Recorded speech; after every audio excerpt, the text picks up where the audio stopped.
I'm so happy. I have these wonderful guests, and I've been looking so forward to this. Judy Heft and Leslie Montanile from the Women's Business Development Council, and they're going to tell us about the holidays. And I can't wait, because personally, I'm about to be counsel here, so nice to see you. You too, Tony. And so nice to see you. So when we talked about subjects, I had this great idea for a subject, and you guys were, no, this is the one we have to do. Tut, none of your feeble excuses. Why this subject, and why so, even though I think I know why so, why do you want to share this off your heart and your mind and your soul? Well, you know, Tony, it's such a stressful time of year for everyone, and if you're going through any life change situation, it makes it even worse. So we just want to remind people to focus on the good things and not get crazy with all the holiday hoopla, and learning how to say no and what's really important, knowing what's really important with family and friends, and it's not all about the almighty dollar right now, shopping. Well, you know, and how could I put it? This is me.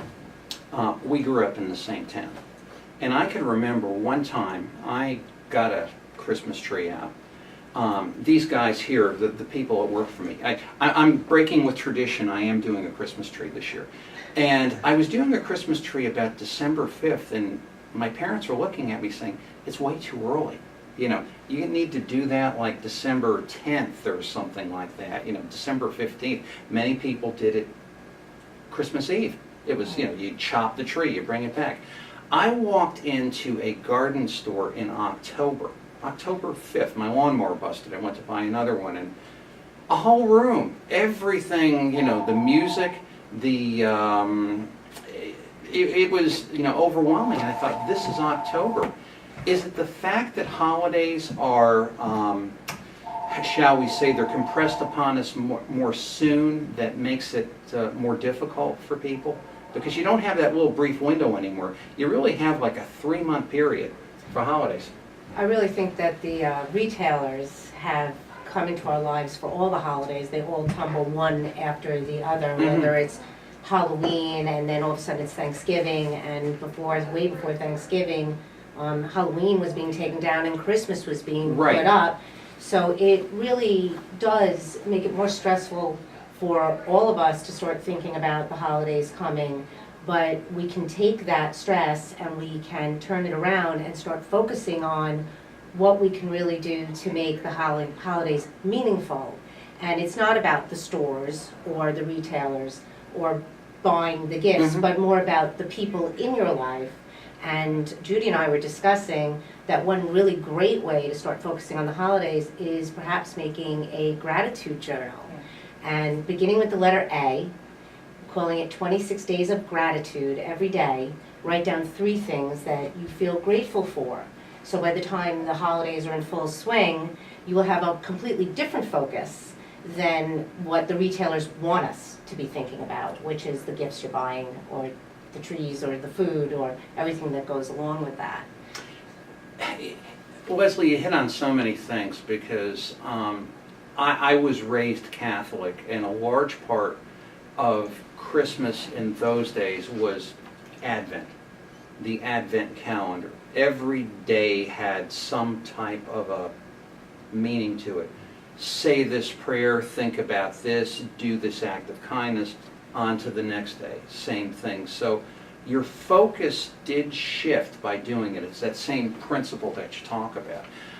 I believe that since we're so, as you say, bombarded by everything, and the fact of have to go here, have to go there, have to shop, have to cook, have to bake the cherry pie, you want me to sit and do a journal? I mean, where am I going to find the time to do a journal? But the fact of doing that journal, I think, keeps you on an even keel. You know, and that's an excellent suggestion. I mean, you recommend doing this in the morning or late at night or whatever works for you? Whatever works for you, but I think the morning is probably a good time, because that's when you're really thinking about your day. And if you sit down and you take the time, some people meditate and just really relax and have your cup of coffee before you start your day, and then take your journal and write your 3 things, you know, whatever letter you're on. That way you might go into your day with more of a feeling of relaxation and thinking, you know what, I really do have a lot to be thankful for. It's really about more than just shopping today and spending money. And you don't have to buy a journal, you can email it to yourself. You could just make Right. a That's a great list. point. I did it this morning for me. I started with the letter A, and I have my son Alex.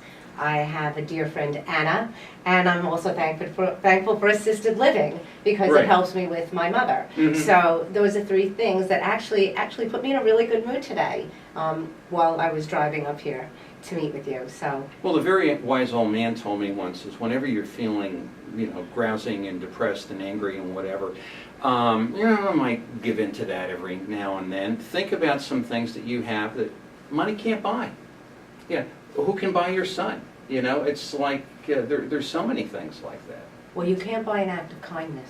No, And you cannot. you may think your act of kindness is random, Mhm. but to the stranger that you're kind to, or the person you lend a hand to, that to them could be their entire holiday and their entire day, and help them focus on what they have, which I think is the most important, is that you really need to focus on what you have and not what you don't have.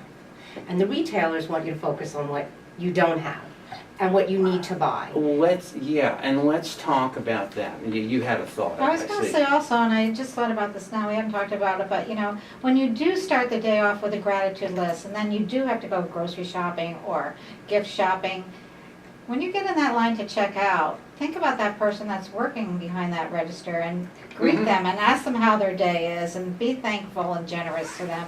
And like Leslie said, you can't buy the kindness, and just show them appreciation, because so many people are just breezing so quickly through those lines, they're not even thinking about the person that's there to help them. The person That's a is great way. almost like an automated function in the minds of many, like an extension of the cash register. Exactly. And that's real, because that is a human being who's toiling and trying to do their best under really very difficult conditions. You're dealing with crowding and traffic and out of stock, and I wasn't here for the sale, and what's wrong with this thing, and on and on we go, but you're right. Simply greeting a cashier by Yeah. saying, "Hi, how are you today?" you will see an automatic change in their attitude, because probably it's 1 out of maybe 50 people that actually greet them eye to eye, Right. as opposed to just being busy in their own life, or even on your phone at the checkout. It's really it's rude. It's we've lost our manners along the way. We can do a show on manners. There you go. Yeah, we could do a show. Sure. Manners. It's true, these people that are in the checkout usually have name tags on too, and you Mhm. can even greet them by name. Take a minute or a second Right. to read their name and say, "Hi Tony, how are you? How's your day today?" Really personalize it. And I really think that when you have your children with you, as out there with you in the stores, they learn from you. Yes. And they yes. will mimic your behavior as they get older and become young adults. And I'm bringing up children because we talked a lot about children and the holidays. And in our society, you have the retailers with the one great toy or the one great doll that everyone has to have. And Judy and I were talking about, you don't have to run out to the store on Black Friday. You can spend it with family, because really that's most important. Or on Thursday this year, even the stores will be open. If there is one great toy you know about, you should plan further in advance so that you're not caught up in that hubbub and that rush. And it really does take away from the Thanksgiving spirit of things to be running out shopping at 6 in the morning or 10 at night waiting online for the one great toy. And you really can think about, what am I teaching my young children about that? They may not really know what you're doing, but eventually they do. And it's all about teaching children what's important and giving to others, because most children have more than the next child. There's always someone that has less. So we talked about, when you have young children, they should maybe give up an old toy for something new before they get something new. Or their allowance money, if they earn allowance. Maybe they want to give $5 of their allowance money to buy a toy, to donate to a Toys for Tots, and bringing the whole family in on the giving spirit. It just definitely makes families closer too. It's a great bonding thing to do with your children, to teach them about giving, because I think they're so used to when you're in the store with them, I want that, I want this, I want that. You know, little Joey has that, Susie has that, I want it too. And teach them, you know what, there are a lot of kids that don't have as much as you do, and let's maybe buy something for someone else too. Well, and you guys hit on so many things, because it's that thing of that bombardment. I imagine it probably starts somewhere. I don't watch Saturday morning cartoons, not having small children, but imagine it starts sometime during September, and it starts hitting you at various points in time. You hear the music, the pressure is building. Now, you know, not for nothing, we have not had the most wonderful of economic cycles.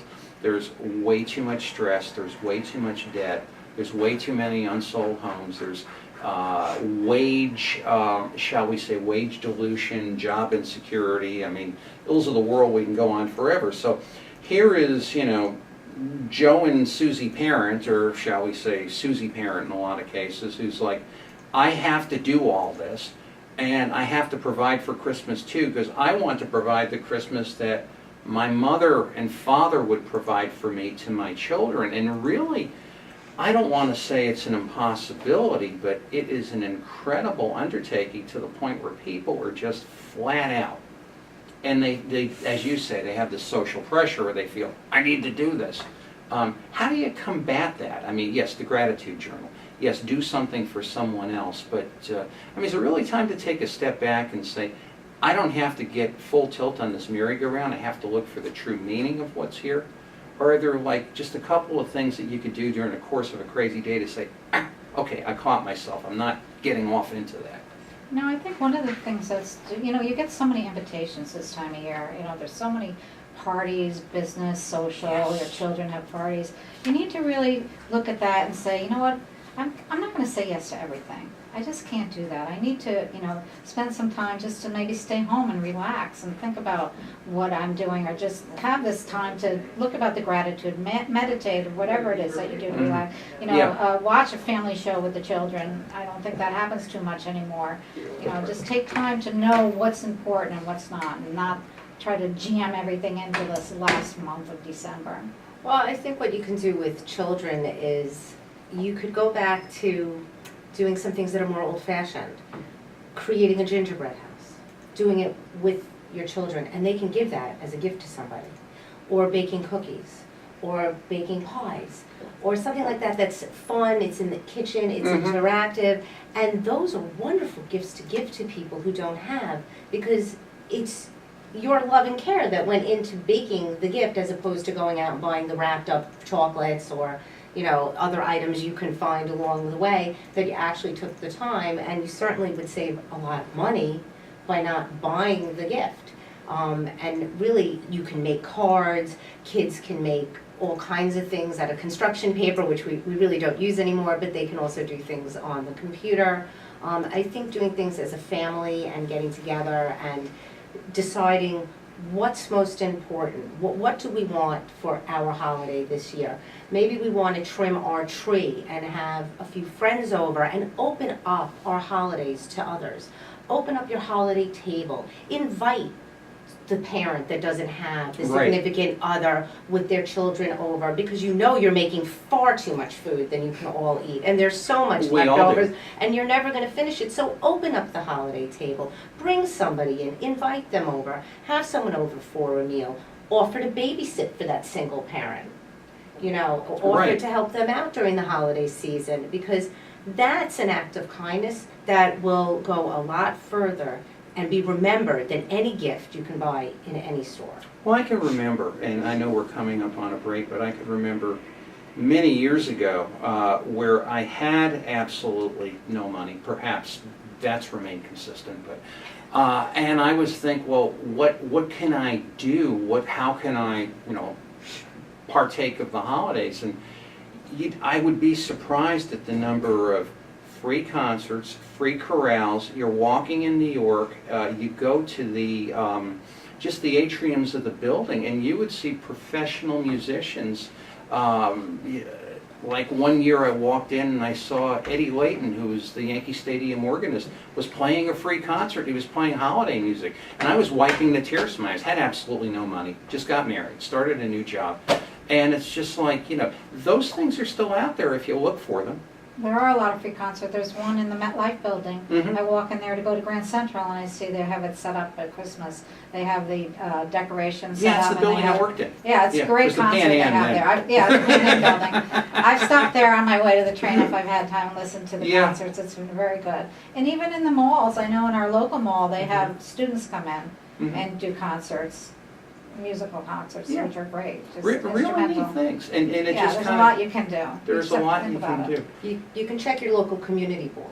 Yeah. Right. That's what you can do for holiday stuff, because there is always free concerts. Sometimes there's free movies and free shows. Definitely the malls have stuff going on. Even the department stores, the larger ones, may have some free giveaways too, like that, where they do some fun things. Sometimes there are free Saturday morning movies in the movie theaters. Yes. Different times a year, yeah, so you can definitely look for that. Which is really, yeah, and There's plenty it's all you there can for do. the taking. I mean, which is, you know, another thing. There are so many really free arts events you could go to, or for a very small, and you see really great stuff, and you're not breaking the bank at all, you know. And it's we're all like doing the phone or the video game or this and that, and we forget about the fact that there's a great legacy of music and art and performance that we could go to, especially during the holidays. You know My what, vote. museum entrances are very inexpensive too, and you pay Sure. what you can, and children are practically free anyway, so that's a good thing to do at an art museum. For sure, and we'll be back in a moment. There's so much here on this list I really want to go through here with Judy and Leslie, including but not limiting to creating a spending plan. How about that, a budget? You think our government can do that? Right back in a moment.